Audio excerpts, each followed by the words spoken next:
মহিলা ঘটক, ডাহা ডাহা মিথ্যা কথা, ডাহা ডাহা। আচ্ছা, মেয়ে দুধে ধোয়া তুলসী পাতা, কিন্তু মেয়ে যে 12 জায়গায় মুগ্ধ তা সে বলতে চায় না। মেয়েরাও খুবই চালাক। মেয়ের মা বলবে আমার মেয়ে এত ভালো, আমার মেয়ে না স্কুলে কখনো একা যায়নি, আমি গিয়েছি।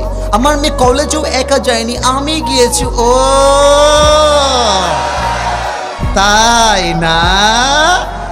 বিয়ের পরের দিন ফোনটা চেক করবা, দেখবা কয় জায়গায় নষ্টামি করছে, তার ইতিহাস পেয়ে যাবা।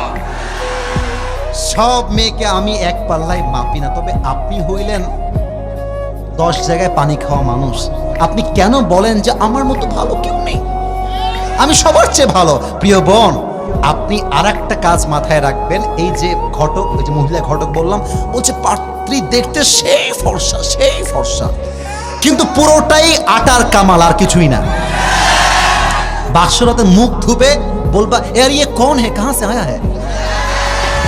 আমার তো মনে হয় মেয়েদের বিয়ের দিনে যে পরিমাণ আটা মাখে, এই পরিমাণ আটা দিয়ে একটা সংসারের 1 মাসের রুটি হয়ে যাবে যুবক ভাই।